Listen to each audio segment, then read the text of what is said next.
മക്കളുണ്ട് റബ്ബേ, നീ ശിഫ കൊടുക്കണേ പടച്ചവനെ. അതൊക്കെ മാതാപിതാക്കളുടെ കൂലി കിട്ടാനുള്ള വകകളാണ്. മക്കൾക്ക് അസുഖം വരുന്നത് ആ കുട്ടികളെ ശിക്ഷിക്കല്ല. അവര് കാരണം കൽബിൽ കാരുണ്യമില്ലാത്ത വാപ്പമാരുടെ കൽബിലേക്ക് അല്ലാഹു കാരുണ്യം ഇട്ട് കൊടുക്കും. അങ്ങനെയാണ് കണ്ണു കാണാത്ത കുട്ടികൾ. സാലിം എന്ന് പറയുന്നൊരു മോനുണ്ടായിരുന്നു. ഇന്ന് ലോകത്ത് ജീവിച്ചിരിപ്പുള്ള ഒരു പ്രഗത്ഭനായ പണ്ഡിതനുണ്ട്, ഷെയ്ഖ് മുഹമ്മദ് റാഷിദ് എന്ന് പറയുന്ന ഒരു പ്രഭാഷകനും പണ്ഡിതനും ഒക്കെയാണ്, അറബിയാണ്.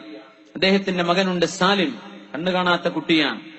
ആദ്യത്തെ കുഞ്ഞ് ഭാര്യ പ്രസവിച്ചു എന്ന് കേട്ടപ്പോഴാണ് ഷെയ്ഖ് മുഹമ്മദ് റാഷിദ്, അദ്ദേഹം അന്ന് ഷെയ്ഖോ അല്ല, വളരെ കുരുത്തക്കേട് കാണിച്ച് ജീവിച്ചിരിക്കുന്ന ഒരു സമയമായിരുന്നു. അദ്ദേഹം പറഞ്ഞു, എന്റെ കല്യാണം കഴിഞ്ഞ് 2 വർഷം കഴിഞ്ഞ് ആദ്യത്തെ കുഞ്ഞ് ജനിച്ചപ്പോ ഞാൻ എന്റെ കൂട്ടുകാരോടൊപ്പം ക്ലബിൽ കള്ളുകുടിച്ചിരിക്കുകയാണ്. എന്റെ ഭാര്യ എന്നോട് വിളിച്ചു ചോദിച്ചു, അല്ല ഈ സമയത്തെങ്കിലും നിങ്ങൾ എന്റെ അരികത്തേക്കൊന്ന് വരുമോ, ഞാൻ പ്രസവിക്കാറായിട്ടുണ്ട്.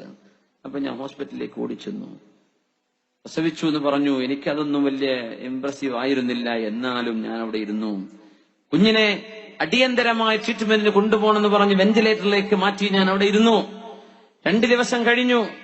വരും പോക്കുമായി കുഞ്ഞിനെ കാണാൻ പറ്റുന്നില്ല. ഡോക്ടറോട് ചോദിച്ചു, ഡോക്ടറെ എന്റെ കുഞ്ഞിന് വല്ല കുഴപ്പമുണ്ടോ? പറഞ്ഞു, കുഴപ്പമൊന്നുമില്ല, പ്രശ്നങ്ങളൊന്നുമില്ല, നിങ്ങൾ വെയിറ്റ് ചെയ്യണമെന്ന് പറഞ്ഞു. ഒരാഴ്ച കഴിഞ്ഞപ്പോ കുട്ടിയെ ഒബ്സർവ് ചെയ്തിട്ട് പറഞ്ഞു, ഡോക്ടർ മുസ്ലിമാണ്. അദ്ദേഹം പറഞ്ഞു, അള്ളാഹുവിന്റെ വിധി നിങ്ങൾ സ്വീകരിക്കാൻ ഒരുക്കല്ലേ? ആണ് ഡോക്ടറെ, എന്താണ് വിഷമം? നിങ്ങളുടെ കുഞ്ഞിന് കണ്ണു കാണില്ല കേട്ടോ എന്ന് പറഞ്ഞു. അദ്ദേഹം പറഞ്ഞു, എന്റെ സമനില തെറ്റി. എനിക്ക് അള്ളാഹുവിനെ അറിയില്ലായിരുന്നു, ഞാൻ നിസ്കരിക്കാത്ത ആളായിരുന്നു. ഈ കുഞ്ഞിന് കാഴ്ചയില്ല എന്ന് പറഞ്ഞപ്പോഴേക്കും എനിക്ക് ആ കുഞ്ഞിനെ വേണ്ട എന്ന് തോന്നി. അങ്ങനെയാ ഞാൻ പെരുമാറിയത്. ഞാൻ വീട്ടിൽ പോവാറില്ല. പിന്നെ എന്റെ ഭാര്യയാണ് എന്റെ കുഞ്ഞിനെ നോക്കിയത്. ആ മോനെ കാണുന്നതേ എനിക്ക് വിഷമമായി. ഞാൻ കളിക്കാറില്ല കുഞ്ഞിനോട്. വീട്ടിൽ നിന്ന് പെട്ടെന്ന് ഇറങ്ങിപ്പോരും. രാത്രി വൈകിയെത്തും, വേഗം ചെന്ന് കിടന്നുറങ്ങും. രാവിലെ നേരത്തെ എഴുതിട്ട് പോരും. ഈ കുഞ്ഞിനെ ഞാൻ കളിപ്പിക്കാറില്ല. എനിക്ക് അങ്ങനെയാ തോന്നിയത്.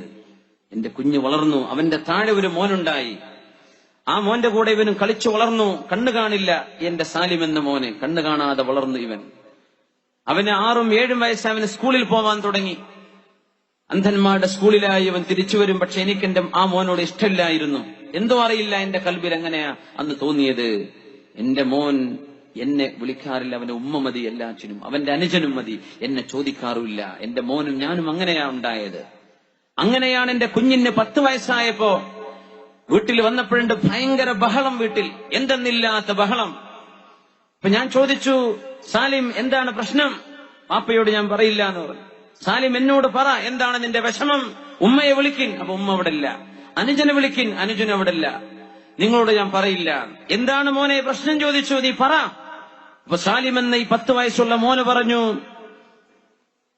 പറഞ്ഞു, നിസ്കാരത്തിന്റെ സമയമായി, ജമാഅത്ത് നടക്കേണ്ട നേരായി കഴിഞ്ഞാൽ എനിക്ക് പള്ളിക്ക് പോകണം. എന്നെ എന്നും കൈപിടിച്ചു കൊണ്ടുപോകുന്ന എന്റെ അനുജൻ എവിടെ? അവൻ എവിടെ പോയി? ബഹളമാണ് വീട്ടിൽ, ബഹളമാണ്, ആകെ ബഹളം. ആകെ പ്രശ്നം എന്താ? റോഡ് മുറിച്ചക്കരെ അപ്പുറം പള്ളിയിലേക്ക് നിസ്കരിക്കാൻ ഇവനെ കൊണ്ടുപോകുന്ന അനുജൻ അവിടെ ഇല്ല. അവൻ സ്കൂളിൽ നിന്ന് നേരം വൈകിയിട്ടുണ്ട്. വാപ്പ പറഞ്ഞു, ഞാൻ കൊണ്ടുപോകാൻ നിന്റെ കൂടെ വാ. വാപ്പ പറഞ്ഞു, ഇന്ന് ഈ പറയുന്ന വാപ്പ ലോക പ്രശസ്തനായ പണ്ഡിതനാണ്. ഷെയ്ഖ് മുഹമ്മദ് റാഷിദ് എന്നാണ് അദ്ദേഹത്തിന്റെ പേര്. ഭയങ്കര വലിയ പണ്ഡിതനാണ്. പക്ഷെ അതൊക്കെ ആയത് ഈ സംഭവത്തിന്റെ ശേഷമാണ്. ഞാൻ ആദ്യമായി പള്ളിയിലേക്ക് നടന്നു എന്റെ ജീവിതത്തിൽ, ഈ മോന്റെ കൈ പിടിച്ചിട്ട്. ഇവനെ കൊണ്ടുപോകുന്നത് എന്റെ മോനാണ്, പക്ഷെ ഞാൻ ഇതുവരെ പോയിട്ടുണ്ടായിരുന്നില്ല. സാലിമിന്റെ കൈ പിടിച്ച് ഞാൻ റോഡ് മുറിച്ചു കടന്നു. 1ാമത്തെ സഫിലേക്ക് അവന് പോണം. ഞാൻ അന്തം വിട്ടുപോയി. റബ്ബേ, എന്റെ കുട്ടി എന്നും 1ാമത്തെ സഫിലോ? ഞാൻ വല്ല ക്ലബിലും അവിടെയും കള്ളുഷാപ്പിലും കടന്നിരുന്ന ഞാൻ 1ാമത്തെ സഫിൽ അവൻ ഇരുന്നു. നിസ്കാരം കഴിഞ്ഞവരെ ഞാനും ഇരുന്നു കൊടുത്തു. ജമാഅത്ത് കഴിഞ്ഞപ്പോ ഞാൻ ചോദിച്ചു, പോവല്ലേ? അപ്പൊ പറഞ്ഞു, വാപ്പ അവിടെ ഒരു മുസാഫ് ഉണ്ടാകും, ആ മൂലയിലെ ഒരു തട്ടിൽ ആ മുസാഫ് കൊണ്ടുവരണം. നോക്കുമ്പോ അന്ധന്മാർക്ക് തപ്പി നോക്കി ഓതുന്ന മുസാഫാണ്. ആ മോനത് കൊണ്ടുവന്നു. എന്നിട്ട് അദ്ദേഹം പറയാൻ, ഞാനങ്ങ് കരയാൻ തുടങ്ങി. ഞാനിതുവരെ ഖുർആൻ ഓതിയിരുന്നില്ല. അവൻ ആ മുസാഫിൽ തപ്പിയിട്ട് അവന് യാസീൻ മനഃപ്പാഠമാണ്, അവന് സൂറത്തുൽ കഹ്ഫ് മനഃപ്പാഠമാണ്. 10 വയസ്സായിട്ടുള്ളൂ, കണ്ണു കാണാത്ത ഈ മോൻ. അന്ന് ഞാൻ എന്റെ മോനെ കെട്ടിപ്പിടിച്ച് കരഞ്ഞു. ഞാനും ആ പള്ളിയിലിരുന്ന് ഒരുപാട് കരഞ്ഞു. റബ്ബേ, ഇങ്ങനെ ഒരു മോനെ കൊണ്ട് നീ എന്റെ കണ്ണ് തുറപ്പിച്ചല്ലോ റബ്ബേ. കണ്ണു കാണാത്ത ഈ കുട്ടിക്ക് നിന്നോട് ഇത്രയും ബന്ധമുണ്ടായിട്ട് നിന്നെ ഒന്ന് മനസ്സുകൊണ്ട് സ്നേഹിക്കാൻ എന്നെ കൊണ്ട് കഴിഞ്ഞിട്ടില്ലല്ലോ റബ്ബേ. എന്നെ കൊണ്ട് നിന്റെ മുമ്പിൽ ഒന്ന് തലചായിക്കാൻ പറ്റിയിട്ടില്ലല്ലോ റബ്ബേ. എന്റെ കണ്ണ് നീ തുറപ്പിച്ചു റബ്ബേ. ആ സംഭവം മുതലാണ് അദ്ദേഹം അശ്ശൈഖ് മുഹമ്മദ് റാഷിദ് എന്ന് പറയുന്ന മഹാപണ്ഡിതനായി വളരുന്നത്. അവിടെ നിന്നാണ് അദ്ദേഹം അള്ളാഹുവിനെ അറിഞ്ഞത്. അവിടെ നിന്നാണ് അദ്ദേഹം പഠനം തുടങ്ങിയത്. വയസ്സ് 23, 25, 26 വയസ്സിൽ കല്യാണം കഴിഞ്ഞ് ഒരു 10 വർഷം കഴിഞ്ഞ്, ഈ 2 വർഷം കഴിഞ്ഞ് മോൻ ജനിച്ചു. മോന് വീണ്ടും 10 വർഷം കഴിഞ്ഞു. എന്നിട്ട് അള്ളാഹുവിനെ അറിഞ്ഞ ഒരവസ്ഥ. കണ്ണു തുറപ്പിച്ചു ഈ കുട്ടി. അപ്പൊ ഈ കുട്ടിക്ക് എന്നും പള്ളിയിലേക്ക് നിസ്കാരത്തിന് ജമാഅത്തിന് പോകണം. അതിന് നേരം വൈകിയപ്പോൾ കാണിച്ച വെപ്രാളമാണ്, എന്റെ നിസ്കാരത്തിന്റെ എന്റെ പുണ്യം എനിക്ക് നഷ്ടപ്പെട്ടല്ലോ എന്ന് പറഞ്ഞിട്ട്. അപ്പോ എത്രയോ കണ്ണ് കാണാത്തവർ, അവർക്ക് കണ്ണിനെ കാഴ്ചയില്ലാത്തതുള്ളൂ. ഫഇന്നഹാ ലാ തഅമൽ അബ്സാർ വലാകിൻ തഅമൽ ഖുലൂബുൽ ലതീ ഫിസ്സുദൂർ. കണ്ണിന്റെ കാഴ്ചയല്ല പ്രധാനം, ഖൽബിന്റെ കാഴ്ചയാണ് പ്രധാനം. ഹൃദയത്തിനാണ് കാഴ്ച വേണ്ടത്, ഖൽബിനാണ് കാഴ്ച വേണ്ടത്. എത്രയോ അന്ധന്മാർ കണ്ണുള്ള നമ്മളെക്കാളും അള്ളാഹുവിനോട് ഇഷ്ടമുള്ളവരും റബ്ബിനോട് അൽഹംദുലില്ലാഹി പറയുന്നവരുമാണ് എത്രയോ ആളുകൾ. ഞങ്ങൾക്ക് തന്നെ അനുഭവമുണ്ട്. തിരൂര് വാഴ്ന്നു കഴിഞ്ഞ 5-6 മാസം മുമ്പ് ഞങ്ങളുടെ വണ്ടിയിൽ വന്ന 2 കണ്ടുപൊട്ടന്മാർ. ഒരാൾ തമിഴ്നാട്ടുകാരന, 28-ാം വയസ്സിലെങ്ങാനും മുസ്ലിമായ ആളാണ്. വേറെ ഒരാൾ, 2 പേരും കൊണ്ടോട്ടിയ താമസം, ഒരാൾ വേറെ എവിടെയോ ആണ്. 2 പേരും വാഴ്ന്നു കഴിഞ്ഞ് അവർക്ക് പോകണം. അപ്പൊ ഞങ്ങൾ വണ്ടി എങ്ങോട്ടാ പോകേണ്ടതെന്ന് ചോദിച്ചു. അപ്പൊ പോകേണ്ട സ്ഥലം പറഞ്ഞു. ഞങ്ങൾ പോകുന്ന റൂട്ടിലാണ്, രാമനാട്ടുകാരെ ഇറക്കി തന്നാൽ മതി എന്ന് പറഞ്ഞു. ഞങ്ങൾക്കും കോഴിക്കോടാ പോകേണ്ടത്. അങ്ങനെ ആ പോകുന്ന പോക്കിരി 2 കണ്ണ് കാണാത്തവര്. അപ്പൊ ഞാൻ പറഞ്ഞു, വേദ പറഞ്ഞ മൂല്യരെ അറിയോ? ആ മൂല്യരാണ് ഞാനെന്ന് പറഞ്ഞു. അങ്ങനെ ഭയങ്കര സന്തോഷം. അൽഹംദുലില്ലാഹ് ഉസ്താദ്, ഞങ്ങൾ എല്ലാ നിങ്ങൾ അടുത്ത വേദ ഇന്ന സ്ഥലത്തല്ലേ, ആ ലിസ്റ്റൊക്കെ ഓർക്ക് കാണാപ്പാടാണ്. എന്നിട്ട് അവര് പറയാ, വളരെ റാഹത്താണ് ഉസ്താദെ, അൽഹംദുലില്ലാഹ് അൽഹംദുലില്ലാഹ്. ഒരു 10,000 അൽഹംദുലില്ലാഹ് പറഞ്ഞിട്ടുണ്ടാവും അവര് രാമനാട്ടർ എത്തിപ്പോഴേക്കും. അവര് കണ്ണ് കാണില്ല എന്നല്ല ഉസ്താദേ ഉള്ളൂ, വേറെ ഒരു കുഴപ്പം ഞങ്ങൾക്കില്ല, നല്ല റാഹത്താണ്. എവിടുന്നെങ്കിലൊക്കെ ഞങ്ങൾ പട്ടിണി അടക്കാതെ രക്ഷപ്പെടുന്നുണ്ട്. ആരെങ്കിലും എന്തെങ്കിലുമൊക്കെ തരും, അള്ളാനെ വിചാരിച്ചൊരു തരും. ഞങ്ങൾ എല്ലാ വേദനയുടെ അടുത്ത് പോയി. അപ്പൊ അവർക്ക് നൗഷാദ് ബാഖവി ഉസ്താദിന്റെയും കബീർ ബാഖവി ഉസ്താദിന്റെയും അങ്ങനെ വലിയ വലിയ പ്രഭാഷകന്മാരുടെ ഒക്കെ നോട്ടീസ് കാണാപ്പാടാണ്. അവരൊക്കെ വരുന്നത്, ഏതൊക്കെ സ്ഥലത്താണ്, ഏതൊക്കെ ജില്ലയിൽ, അങ്ങോട്ടൊക്കെ പോകുന്നു പറഞ്ഞു. അൽഹംദുലില്ലാഹ് എന്നല്ലാതെ പറയണില്ല.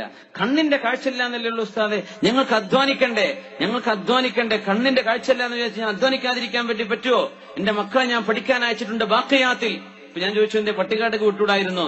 പറഞ്ഞു, ഷംസുൽ ഉലമയൊക്കെ പഠിപ്പിച്ച സ്ഥലമാണ് പട്ടിക്കാട്, എനിക്കറിയാം. പക്ഷെ ഷംസുൽ ഉലമയൊക്കെ പഠിച്ച സ്ഥലല്ലേ ബാഖിയാത്ത്, അതുകൊണ്ട് ഞാൻ അങ്ങോട്ട് വിട്ടതാണ്. ഒരു പഠിച്ച് നല്ല ആലിമീങ്ങളായിട്ട് വരണം, അവര് സമസ്തയുടെ വലിയ പ്രഗത്ഭരായ ആലിമീങ്ങളായിട്ട് വളരണം, അവരൊക്കെ ദർസ് നടത്തുന്ന മുദരിസുമാരാവണം, ഇതാണ് എന്റെ ആഗ്രഹം. കണ്ണു കാണാത്ത ഒരാൾ പറയാം. അയാൾ പറഞ്ഞു, ഇന്നലെ എന്റെ ചെറിയ മോനെ തിരൂര് ദർസിൽ കൊണ്ടുവന്നാക്കി ഓടുന്ന് ചാടി പോന്നിട്ടുണ്ട്. വേറെ ഒരുത്തപ്പോ പഠിക്കുന്നുണ്ട്, ഓൻ ബാഖിയാത്തിൽ പഠിക്കുന്നുണ്ട്. ബാഖിയാത്തിലോ ലത്തീഫിയ കോളേജിലൊന്നും അറിയില്ല, ഏതായാലും ഇവിടെ തമിഴ്നാട്ടിലുണ്ട്, അവർ പഠിക്കുന്നുണ്ടെന്ന് പറഞ്ഞു. അൽഹംദുലില്ലാഹ് എന്നല്ലാതെ പറയണില്ല. അദ്ദേഹം പറയാ, ഞാനിപ്പോ കണ്ണ് കാണില്ല എന്ന് വിചാരിച്ച് റോഡിലൂടെ അങ്ങനെ നടുറോട്ടിൽ നിന്നാ KSRTC എന്നെ അടിച്ചു തെറിപ്പിച്ച് കൊണ്ടുപോകില്ലേ? കണ്ണ് കാണുന്നോലെ വരെ ബസ് കുത്തുന്നില്ലേ? അപ്പൊ ഞാൻ കണ്ണ് കാണില്ല എന്ന് വിചാരിച്ച് നടക്കാൻ പറ്റുമോ? ബോധത്തിൽ നടക്കണ്ടേ? എല്ലാ ഹിസ്റ്ററി, നാട്ടിലത്തെ കഥകളൊക്കെ ഒരിടത്തുണ്ട്. അൽഹംദുലില്ലാഹ് എന്ന് കുറഞ്ഞ ഒരു പരിപാടിയും പറയണില്ല. എല്ലാത്തിലും റാഹത്താണ്, വളരെ റാഹത്താണ്. അൽഹംദുലില്ലാഹ് അൽഹംദുലില്ലാഹ്. മുഅ്മിനെ, നമ്മളിത് പറയാറുണ്ടോ? എന്താ വർത്താനം ചോദിച്ചാൽ വരെ നമ്മൾ നമ്മുടെ ബുദ്ധിമുട്ടും പ്രയാസങ്ങളൊക്കെ അല്ലേ പറയാറുള്ളത്. അൽഹംദുലില്ലാഹ് അൽഹംദുലില്ലാഹ് എന്ന് പറയും. 2 കണ്ണല്ലാഹു തന്നതിന്റെ അനുഗ്രഹം ചെറുതാണോ? 600 വർഷം ഇബാദത്ത് ചെയ്തിട്ട് അള്ളാഹുവിന്റെ മുമ്പിലേക്ക് വന്ന ഒരു ആബിദിന്റെ കഥയുണ്ട്. ബനു ഇസ്രായേലിൽ കഴിഞ്ഞുപോയ കഥ മുത്തനബിതങ്ങൾ പഠിപ്പിച്ചു സ്വല്ലല്ലാഹു അലൈഹി വസല്ലം. അള്ളാഹു തആല വിചാരണ ചെയ്യുന്ന രംഗം നബിതങ്ങൾ കാണിച്ചു തരാൻ, നടക്കാൻ പോകുന്നത് നടന്നതായിട്ട് ഹബീബിന് അല്ലാഹ് കാണിച്ചു കൊടുക്കും. ആ മനുഷ്യൻ പറഞ്ഞു, റബ്ബേ, എനിക്ക് സ്വർഗം വേണം, ബിഅമലി, ഞാൻ ചെയ്ത അമല് കൊണ്ട് സ്വർഗം താ. അള്ളാഹു തആല പറഞ്ഞു, ബിഫദ്ലി, എന്റെ ഔദാര്യം കൊണ്ട് സ്വർഗത്തിലേക്ക് പോയിക്കോ. 600 വർഷം നിങ്ങൾക്ക് ആയുസ് ഞാൻ തന്നു, ആരോഗ്യം തന്നു, സുജൂദിൽ കിടക്കാനുള്ള ഭാഗ്യം ഉണ്ടെന്നില്ലേ? അതുകൊണ്ട് എന്റെ ഔദാര്യം. അല്ല റബ്ബേ, 600 കൊല്ലം നിനക്ക് ഞാൻ ഇബാദത്ത് ചെയ്തില്ലേ?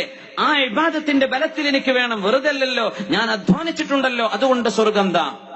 എന്റെ ഔദാര്യം കൊണ്ട് അല്ല റബ്ബേ, എന്റെ അമല് കൊണ്ട്. എന്നാ മലക്കുകളെ അവന്റെ അമലുകളൊന്ന് തൂക്കി നോക്കിൻ, എന്റെ അനുഗ്രഹങ്ങളും പകരം വെക്കിൻ, കണ്ണങ്ങട്ട് വരട്ടെ എന്ന് പറഞ്ഞു. 2 കണ്ണും എന്ന നിഅമത്തിനെ ഒരു തുലാസിലും 600 കൊല്ലം ചെയ്ത അമലുകൾ മറ്റൊരു തുലാസിലും വെച്ച് നോക്കിയപ്പോ കണ്ണ് എന്ന് പറഞ്ഞ ആ ഒരു നിഅമത്ത് ഇങ്ങനെ ഭാരം തൂങ്ങുന്നു, അമലങ്ങനെ മേലോട്ട് ഭാരം കുറയുന്നു. കഴിഞ്ഞു. നിങ്ങൾ ചെയ്ത അമല് കൊണ്ട് സ്വർഗം വേണോ? ഞാൻ അർഹിക്കുന്ന എന്റെ ശുക്ർ നിങ്ങൾക്ക് ചെയ്യാൻ പറ്റിയിട്ടില്ല, അതുകൊണ്ട് നരകത്തിലേക്കാണ് നിങ്ങൾ പോകുന്നത്. റബ്ബേ, എന്നെ പറഞ്ഞേക്കല്ലേ, അദ്ഖിൽനിൽ ജന്നത ബിഫദ്ലിക്, നിന്റെ ഔദാര്യം കൊണ്ട് സ്വർഗം താ റബ്ബേ എന്ന് റബ്ബിനോട് കെഞ്ചുന്ന രംഗം മുത്തുനബി പഠിപ്പിക്കുന്നത്. 2 കണ്ണിന്റെ ഇബാദത്ത്. അള്ളാഹുവിന്റെ ഭൂമിയിൽ, നമ്മുടെ ഉമ്മയിൽ നിന്ന് നമ്മൾ ഭൂമിയിലേക്ക് വന്നതിന്റെ ശേഷം മരിക്കുന്നവരെ സുജൂദിൽ കടന്നാലും 2 കണ്ണുകൊണ്ട് അള്ളാഹുവിന്റെ ഈ ലോകം കാണുന്ന നിഅമത്തിന് പകരം വെക്കാൻ നമ്മുടെ ഒരു നിസ്കാരവും നോമ്പും പകരമാകില്ല മുഅ്മിനെ. അതാണ് അള്ളാഹുവിന്റെ നിഅമത്ത്. പകരം